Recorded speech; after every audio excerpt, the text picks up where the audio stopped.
Now, the Prime Minister's incompetence has severely damaged Canada's relations with the world's largest democracy and an emerging power in Asia. Will the Prime Minister finally do the right thing and produce some kind of proof of his conspiracy theory?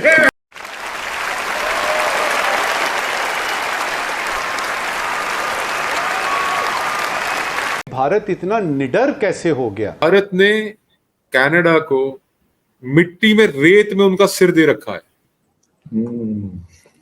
और सिर्फ घसीट रहे हैं उनको। एक बात की, ये कनाडा और इंडिया की, वो कोई ऐसी कुछ मसला नहीं है, वो कल को परसों को खत्म हो जाना है। क्यों हो जाना है? क्योंकि वो देखें, अच्छा मुझे एक चीज़ और बताएं आप, चाइना का इंडिया का कितना एक मसला चल रहा था, उन्होंने अपनी ट्रेड मार्क बंद क्यों नहीं की? उनका $10 बिलियन का पर मंथ का ट्रेड मार्क का आने जाने का था, उन्होंने अपने वीजे बंद किए हैं, सिर्फ ट्रेड मार्क नहीं बंद की है। अब FATF की ग्रे लिस्ट में कम से कम डालना चाहिए। पाकिस्तान को आपने डाला था, आपने क्यों डाला था? Money laundering, adding and abetting terrorism, इन्हीं चार्जेस पे तो आपने डाला था। अमेरिका ने भी साथ दिया भारत का, जापान भी साथ दे रहा है भारत का, बांग्लादेश भी साथ दे रहा है भारत का। कनाडा के प्रधानमंत्री जस्टिन ट्रूडो लगातार विवादों में घिरे हैं। भारत पर आतंकी हरदीप सिंह निज्जर की हत्या का आरोप लगाकर उन्होंने भारत से पंगा ले ही रखा था, लेकिन इसके बाद कनाडा की संसद में उन्होंने हिटलर की नाजी सेना के सैनिक यारोस्लाव हुंका को सम्मानित किया। लगातार हो रही इस बेइज्जती पर अब वो विपक्ष के निशाने पर आ गए हैं। कनाडा के विपक्षी नेता पियरे पोइलीवर ने प्रधानमंत्री जस्टिन ट्रूडो पर जमकर हमला बोला। उन्होंने कहा कि डिप्लोमेटिक कामयाबी प्रधानमंत्री का काम है, लेकिन नाजियों के लिए लड़ने वाले एक शख्स को सदन में सम्मानित किया गया। कि अभी पता लगा है कि ट्रूडो ने पार्लियामेंट में ट्रूडो ने एक नात्सी लीडर को ऑनर करा। वो नात्सी लीडर था, है यूक्रेनियन डिसेंट का, लेकिन वो हिटलर की फौज की तरफ से लड़ा था और उसके अगेंस्ट वॉर क्राइम्स भी हैं, उसने वॉर क्राइम्स भी करे हैं, और इस चीज को वेस्ट में बहुत बुरा मानते हैं दोस्तों, और उसको ऑनर कर रहा है, उसको इज्जत दे रहा है। जस्टिन ट्रूडो उसको कह रहा है कि आप बहुत अच्छे आदमी हैं, उसने कितने यहूदियों को मारा। अब ये सबसे माफिया मांगना शुरू कर दी। तो मैं सिर्फ एक बार ट्रूडो से पूछना चाहता हूं कि सर एक बात बताइए, ठीक है, निज्जर को हमने मारा नहीं मारा वो बाद की बात है, आप जब प्रूफ देंगे बाद की बात है। आपके देश में इतने दशकों से एक बंदा रह रहा है, आपको नहीं पता था कि आपके देश में एक नाजी रह रहा है, और बिल्कुल ठीक देश में रह रहा है नाजी। मैं आपको बता रहा हूं, वो जो नाजी है उसने बहुत सटीक चुनाव करा कि मुझे इस देश में रहना है। खालिस्तानी वहीं पे रहते हैं आराम से, और वहां पे एक नाजी नहीं, आपको दर्जनों भर मिल जाएंगे भी कनाडा में, खोदिएगा। अगर आप खोदेंगे तो आपको मिल जाएंगे दर्जनों भर। तो ये जस्टिन ट्रूडो किस टाइप के बंदे कनाडा में रख रहा है? मुझे तो ऐसा लगता है कि जस्टिन ट्रूडो की वजह से और कनाडा की गवर्नमेंट की पास्ट की पॉलिसीज की वजह से कनाडा को FATF की ग्रे लिस्ट में कम से कम डालना चाहिए। पाकिस्तान को आपने डाला था, आपने क्यों डाला था? Money laundering, adding and abetting terrorism, इन्हीं चार्जेस पे तो आपने डाला था फाइनेंशियल एक्शन टास्क फोर्स में। क्यों? जो टेररिज्म को फंड कर रहा है, ये भी तो यही काम कर रहा है। कनाडा और इंडिया की, वो कोई ऐसी कुछ मसला नहीं है, वो कल को परसों को खत्म हो जाना है। क्यों हो जाना है? क्योंकि वो देखें, अच्छा मुझे एक चीज़ और बताएं आप, चाइना का इंडिया का कितना एक मसला चल रहा था, उन्होंने अपनी ट्रेड मार्क बंद क्यों नहीं की? पॉइंट है, बहुत बड़ा क्यों नहीं बंद की?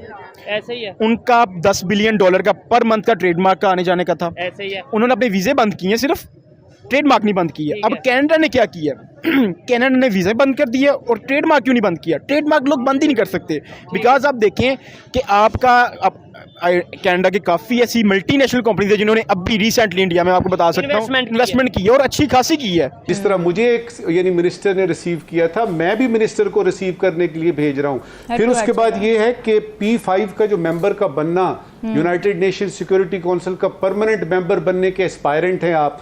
फिर उसके बाद ये है कि यानी अगस्त 2019, जब ये 5 अगस्त 2019 का वाक़या पेश आता है, इतना बड़ा ये वाक़या हमने किया और दुनिया खामोश रही, और कश्मीर को हमने अपने तई, वो जो मकबूजा कश्मीर है उसको अपना हिस्सा बना लिया। फिर साउथ चाइना सी में आ जाइए कि उसमें दुनिया को हमारी ज़रूरत है। मतलब ये कि वो जो तमाम ट्रेड रूट्स हैं उसमें इंडिया एक वाइटल किरदार अदा करेगा। और सबसे बढ़ के कि जनूबी एशिया में चाइना का जो कंपेटिटर है बन के, और चाइना के खिलाफ चाइना कंटेनमेंट की जो वेस्ट की पॉलिसी है उसके लिए मैं पुलिसमैन हूं। अब मुझे बताएं, ये इतने सारी वजूहात हों तो चौड़ तो होता है ना आदमी, सर पे तो चढ़ती है ना। And the world community, the global leadership is standing in ovation. खड़े होके दोनों पैरों के ऊपर हाथ जोड़ के ताली बजा के भारत का स्वागत किया जा रहा है कि भारत आ चुका है। और हम छोटे होते थे, फकर भाई, हम एक गाना सुनते थे, वो गाना था हम होंगे कामयाब, हम होंगे कामयाब एक दिन।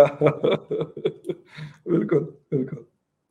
पूरा है विश्वास, हम होंगे कामयाब एक दिन। और मैं आपको वाजे बता रहा हूं, ऐलानिया बता रहा हूं, हम कामयाब हो चुके हैं, बेशक। भारत कामयाब हो चुका है। और रही बात कनाडा की, जस्टिन ट्रूडो, मैं डिप्लोमेटिक बात कर रहा हूं, और मैं जी और बहुत डिप्लोमेटिक लैंग्वेज में, और मेरी भाषा, मेरे शब्द भी बड़े सदे हुए हैं, जो अल्फाज हैं, जी। कि भारत ने कनाडा को मिट्टी में, रेत में उनका सिर दे रखा है,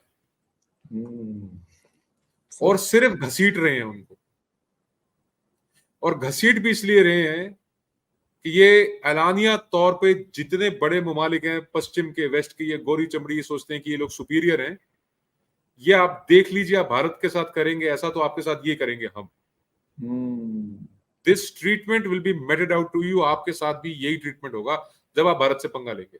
अच्छा, वो रिलेशंस की बात कर रहे थे कि जिस तरीके से बड़े बड़े कंट्रीज जो से हैं इंडिया के साथ रिलेशन बेहतर करने के ख्वाहिशमंद नज़र आ रहे हैं और कर भी रहे हैं, हम लोग क्यों नहीं इन चीज़ों को देखते? हमारा तो साथ नेबर है, बिल्कुल हम बहुत ज़्यादा, अगर यूएस इंडिया से फ़ायदा ले सकते हैं, हम तो कई गुना ज़्यादा बेहतर रिलेशन बना के अपने हालात को बेहतर कर सकते हैं। क्यों नहीं इन चीज़ों के ऊपर देखते? अच्छा, फर्स्ट थिंग ये है कि आप सबसे पहले अपना निज़ाम सीधा करें। ठीक है। हमारा जब तक निज़ाम नहीं सीधा होगा तब तक हमारा रिलेशन किसी के साथ नहीं सीधा किसी होगा। के साथ भी बेहतर नहीं जब देखिए गवर्नमेंट हमारी कोई सीधी नहीं हो रही है अभी, ठीक है। जब गवर्नमेंट ही सीधी नहीं है तो रिलेशन कैसे किसी के साथ? अब मेरा आपके साथ रिलेशन ही एक नहीं बन रहा, मेरे घर में मसला खत्म नहीं हो, मैं आपके साथ रिलेशन कैसे बनाऊंगा? ये चीज़ है।